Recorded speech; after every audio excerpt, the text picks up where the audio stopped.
আচ্ছা, তো স্টার্ট করলাম না। এখানে বলা হয়েছে যে 30 মিলিমিটার ডায়া।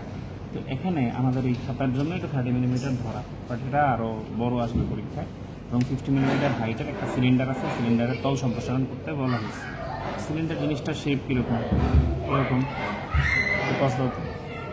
তো তাইলে এখানে খেয়াল করে দেখি, একটা সিলিন্ডারের মধ্যে বৃত্তাকার তল আছে হচ্ছে গিয়ে দুইটা, এই যে উপরে একটা নিচে একটা, আর সামনের থেকে দেখলে এই জিনিসটাকে একটা চতুর্ভুজের মতোই মনে হবে। সো তাহলে আমরা যেটা বলতে পারি যে নিচে যেটা পাবো বটমে সেটা হচ্ছে গিয়ে বৃত্ত, এবং এই ভার্টিক্যাল প্লেনে যেটা পাবো সেটা হচ্ছে গিয়ে আমাদের একটা রেক্ট্যাঙ্গেলের মতো সেই পাশে। এখন এই বৃত্ত যেটা আসবে সেটা তুমি যে কোনো একটা নির্দিষ্ট দূরত্বে ধরে নাও, এবং এটার ডায়ামিটারটা আমি ধরে নিলাম 40। আচ্ছা, খাতায় আসবে তো 15ই ধরি থাক, যেটা লিখছি সেটাই ধরলাম, মানে এই এখান থেকে 15 নেওয়া হলো। ঠিক আছে, যদি 15 নিই তাহলে এখন এই 15 একটা বৃত্ত আঁকি। ছোটো বৃত্তগুলো আঁকা ভেজাল আছে আসলো। তো এখন এই বৃত্তর সবচেয়ে বড় সমস্যা হচ্ছে বৃত্তে কোনো কর্নার পয়েন্ট থাকে না। কর্নার পয়েন্ট না থাকলে কি করতে হয়, বৃত্তকে সমান সমান ভাগ করে নিতে হয়। এখন এই বৃত্তটাকে আমরা কতগুলো ভাগে ভাগ করব, যত বেশি সম্ভব তত, যেমন 30 ডিগ্রি অন্তর অন্তর যদি ভাগ করে নিই তাহলে বেস্ট হয়। সো চলো 30 ডিগ্রি অন্তর এই বৃত্তকে ভাগ করে ফেলি। তো এই যে লাইনটা আছে XY, এটা প্যারালাল লাইন, সেন্টারে নিয়ে আসলাম, এখানে চাঁদা বসালাম, দেখা যাচ্ছে? তো দেখি 30, 60, 90, 120 এবং 150, এই হলো আমাদের পাওয়া পয়েন্টগুলো। এবার এগুলোকে যোগ করি।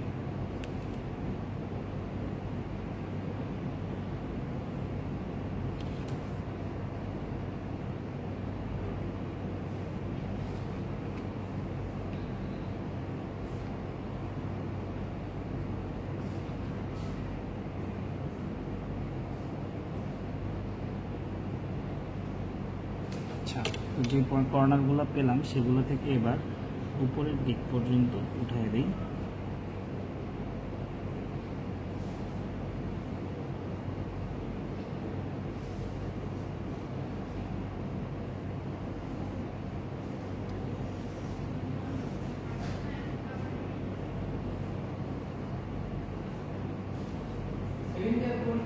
হোপফুলি এই পার্ট পর্যন্ত সবাই পারবে। ঠিক আছে, তো এখন এখানে হাইটটা কত ধরবো, হাইট হচ্ছে কি প্রশ্ন দেওয়া আছে 5, তো আমিও 5ই নিলাম। 8 থেকে যদি ধরি তাহলে 3 পর্যন্ত আসবে এই। এবার এই 3-এ এটার প্যারালাল লাইন দিলে আমাদের কাজ হয়ে যাচ্ছে আপাতত। তো উপরে যতটুকু এক্সট্রা আছে ওটুকু দরকার নেই, তাই মুছে ফেললাম। এখন দেখো এই জিনিসটাকে এখন সারফেস ডেভেলপ করতে বলা হলো। তো এটার মধ্যে দুইটা বৃত্তাকার তল আছে। উপরেরটাকে যদি বড় হাতের অক্ষর দিয়ে প্রকাশ করা হয়, নিচেরটাকে ছোট হাতের অক্ষর দিয়ে প্রকাশ করতে হবে। তাহলে এই পয়েন্টগুলো হবে A A, B B, C C, D D, E E, F F, G G, H H, I I, J J, K K, L L. যখন আমি এখানে পয়েন্ট নিচ্ছি এটার নাম হবে A, B, C, D, E, F, G, H, I, J, K, L, এবং উপরেও ছোটো হাতের অক্ষর দিয়ে এগুলাই হবে। এখন এই সিলিন্ডারটাকে যদি খুলে ফেলা হয় তাহলে কি শেপ হবে? এই ধরো একটা সিলিন্ডারিক্যাল শেপ আছে, এই বরাবর আমি কেটে ফেললাম, তাহলে এটা কী হবে? বৃত্তের পরিধির সমান হবে। তো এই বৃত্তটা যে নিয়েছে এই বৃত্তটার পরিধি আমাদেরকে বের করতে হবে। ক্যালকুলেটর আছে? আচ্ছা, বৃত্তের পরিধি হচ্ছে গিয়ে 2πr এর সূত্র দিয়ে বের হবে। 2π × 15, এটা করলে কিছু একটা আসবে। আমার এই মুহূর্তে জানা নাই যে জিনিসটা কত আসবে, তো দেখি কত আসে। 30 × 3.1416 নাকি 30 × 3.1416 করলে আসবে 9.42, এটার মতো কিছু একটা। তো আপাতত এখানে 9.42 ধরে নিলাম, কাছাকাছি যাবে। 9.42 ধরলো, একটু ভেজাল আছে, ভেজালটার জন্যই আমি পুরোটা নিলাম না।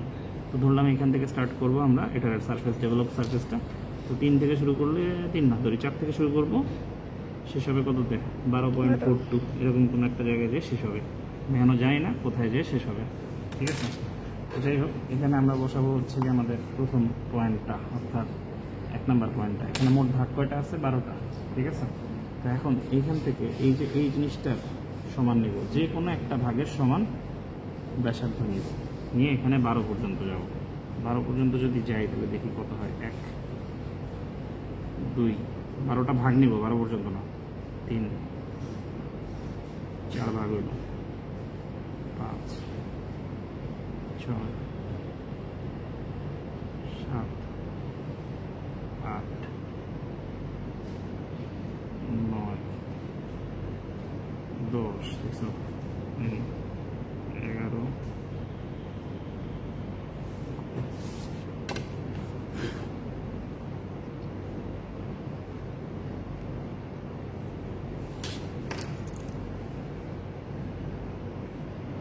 12। তো এটা মার্কিং যদি করি তাহলে এটা হবে 2 3 4 5 6 7 8 9 10 11 12। 12-এর পরে আরও একটা আছে, 13 হবে এটা নাকি? না, 13 হবে না। দেখো 1 থেকে 12 যদি শুরু করি, 1 থেকে 12-র মাঝে ভাগ আছে হচ্ছে গিয়ে 12টা, 11টা ঘর হয়েছে এখানে, কিন্তু এখানে 12টা ঘর। মানে এখানে যদি 12 নম্বর হয়, 12-র পরে এখানে আবার 1 আছে, সো 12-র পরে এখানে 1 লিখতে হবে। এই আর 1 আর 1 যদি জোড়া লাগাই দিই তাহলে এই জিনিসটা গোল হয়ে যায়। এখানে জিনিসটা আর কি এটা বোঝায়। সো আমরা এখানে 12টা ভাগ পেয়ে গেছি। এখন যেটা করবো, জাস্ট এটার প্যারালাল লাইন এখানে নিয়ে যাবো, সব, আর কোনো কাজ নাই। যেটা প্যারালাল লাইন এখানে নিয়ে আসি।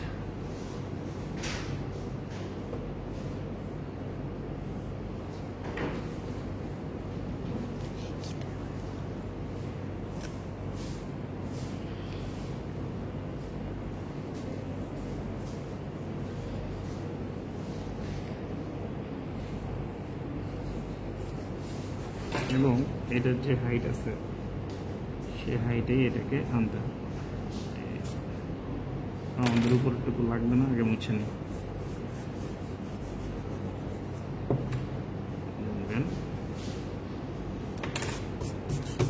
সো এটাকে খুললে এরকম সারফেস থাকবে, বাট এটি রেক্ট্যাঙ্গেল ছাড়াও এখানে দুইটা বৃত্ত আছে। এই দুইটা বৃত্ত হবে ঠিক এক্স্যাক্টলি এই বৃত্তটার রেডিয়াসের সমান। এখন এই বৃত্তের সমপরিমাণ নিয়ে যে কোনো একটা পয়েন্ট, এখানে যে দাগগুলো দিয়েছি এগুলোর মধ্যে যে কোনো একটাতে তুমি 7 থেকে নিলাম আমরা, তুমি 8 থেকে নিলেও কোনো অসুবিধা হবে না। যে কোনো একটাতে এরকম দাগ করে কেটে নিয়ে এই 7 দাগটাকে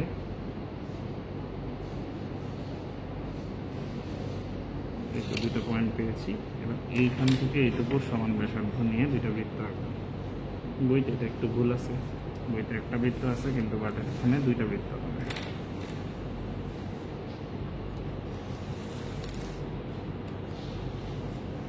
একটু ভুল হয়েছে, এটার সাথে লাগা হওয়ার কথা ছিল বাট লাগে নাই।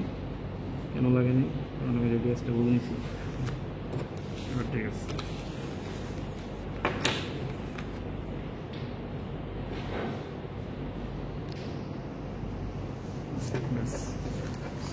এই পর্যন্ত বললে কি শেষ? না, নিচে আরো কাজ আছে। এইটুকুনের দৈর্ঘ্য কত? পরিধির সমান। পরিধির সূত্র হচ্ছে 2πr। আর এইটুকুন কি? এইটুকুন হলো ব্যাসার্ধ। এইটুকুন কি? এইটুকুন হলো ব্যাসার্ধ। এটা হচ্ছে আমাদের সম্প্রসারিত তল বা ডেভেলপড সারফেস, এটা লিখে দিতে হবে। আর এই যে এটা হচ্ছে টপ ভিউ আর এটা হচ্ছে ফ্রন্ট ভিউ ছিল। সেম প্রশ্নটাই যদি এইভাবে বলা হয় যে এই একটা সিলিন্ডার আছে, এখন এটার যে হাইটটা আছে 50 মিলিমিটার, বললো যে 20 মিলিমিটার উপরে 30 ডিগ্রি অ্যাঙ্গেল করে এটাকে কেটে ফেলা হলো, তাহলে এখন এটাকে কি হবে? 30 ডিগ্রি কোণে কেটে ফেললো,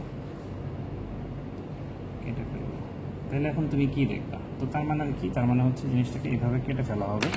যদি কেটে ফেলা হয় তাহলে এই উপরেরটুকু পড়ে যাবে, উপরেরটুকু পড়ে গেলে জিনিসটা থাকবে হচ্ছে এতটুকু। এখন এটাকে যদি তুমি খুলে ফেলো তাহলে দেখতে কেমন হবে?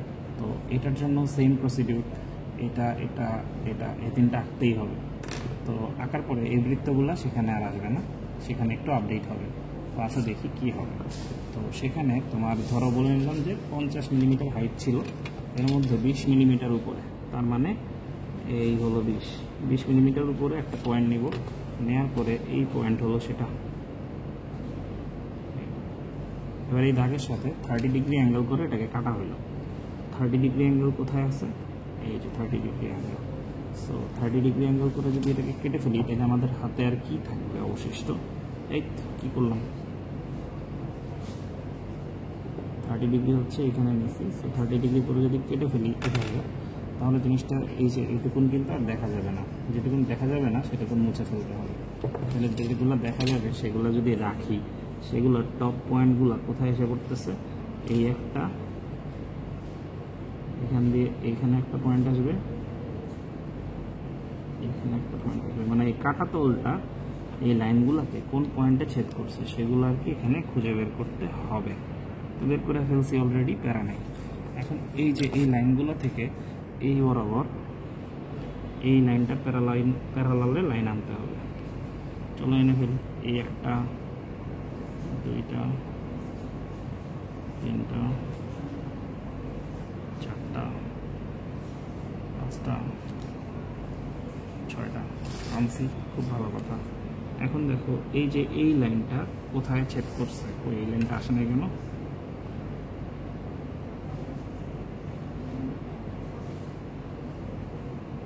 দুটো একবারে মিলে গেছে। এই যে এই বরাবর যে দাগটা সেটা কোথায় ছেদ করছে? এইখানে। তারপরে এই যে সেকেন্ড দাগ, এইটা এই সেকেন্ড দাগটাকে ছেদ করছে এইখানে। থার্ড দাগকে এখানে, ফোর্থ, ফিফথ, সিক্স, সেভেন্থ, এই তো শেষ। আবার নিচে নামবে পরে। এইভাবে জাস্ট পয়েন্টগুলো খুঁজে বের করে জোড়া লাগাই দিলেই শেষ। কীভাবে জোড়া লাগাবো? হাত দিয়ে।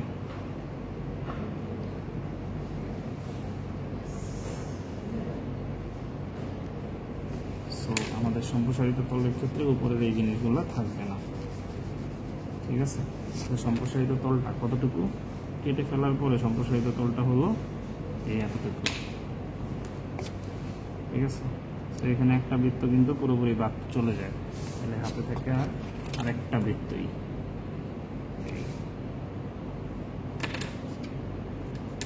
তো এইটার সারফেস ডেভেলপটা হবে এরকম, ঠিক আছে? যদি 30 ডিগ্রি বা যে কোনো কোণে কাটা থাকে।